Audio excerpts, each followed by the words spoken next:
left in the last meeting Paul in Tarsus, now converted, but without his being able to understand what mission the Lord had destined him for, until something particularly important happened. Word had spread in Jerusalem that in Antioch, capital of the Roman province of Syria, not only Jews, not only God-fearers, i.e. sympathizers with Judaism, had converted to Christianity, but pagans themselves, i.e. people who came from polytheism. The Jerusalem church decided to send one of its delegates, Barnabas, to Antioch. He was best suited because he was from Cyprus, so he too was a Hellenistic Jew. Barnabas asked Paul to help him in this mission. Why Paul of all people? They had already met in Jerusalem.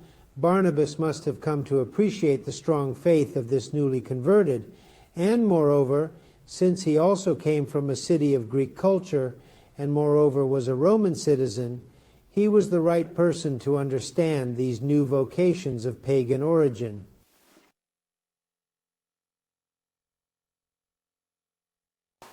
Paul must have been overjoyed. He was finally embarking on a mission at the direct mandate of the Jerusalem church, and what is more, he would be doing what was in line with his innermost aspirations, preaching the good news to the Gentiles as well. In the year that Paul and Barnabas remained in Antioch, the Christian community continued to grow, and everyone was accepted, Jews, Hellenists, God-fearers, pagans. It was perhaps one of the best years for Paul. His universal vision was taking shape. He felt God was showing him the way. New converts were not required to attend the synagogue, but rather to participate in the communal Eucharistic table. It was clear that by now a name had to be found for this new faith that was taking on a different physiognomy from Judaism. In Antioch, for the first time, the followers of Christ were called Christians.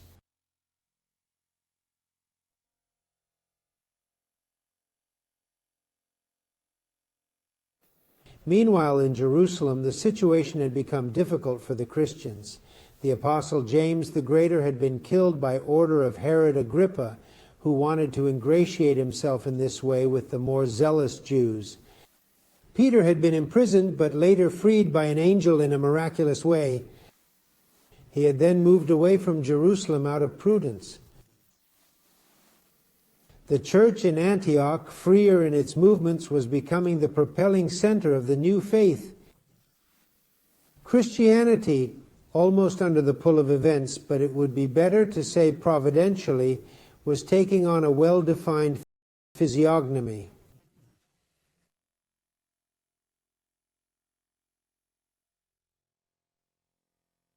Antioch was a major trading center, and therefore very likely that people from neighboring countries would come into contact with this new faith at the port, and it was they who urged the church at Antioch to send preachers to their respective countries.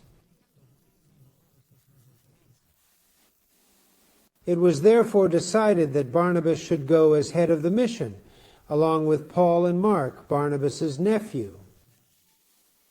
As the Acts of the Apostles says, while they were celebrating the worship of the Lord and fasting, the Holy Spirit said, "Set aside Barnabas and Saul for the work to which I have called them."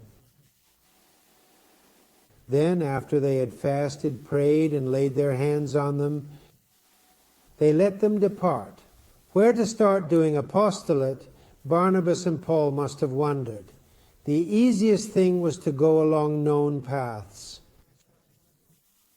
So they went first to Cyprus, which was where Barnabas was born, and then to the southern part of Anatolia, which probably gravitated culturally and commercially to Tarsus, the hometown.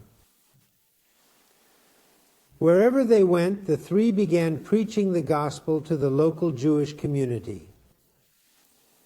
Since Paul was a doctor of the law and Barnabas a Levite, it was natural that they would be invited to speak in the synagogue on the Sabbath day.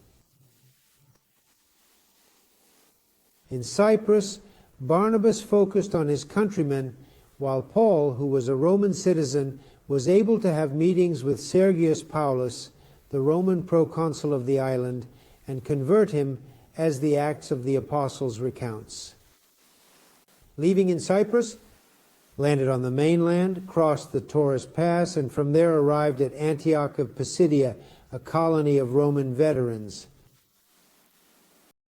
The moment was important for Paul. It was the first time he was on a mission on a direct mandate from the church, and in that capacity he found himself proclaiming the good news to his Jewish brethren. How to find a way to penetrate their hearts with the proclamation of Christ. That's what we will find out in the next conversation.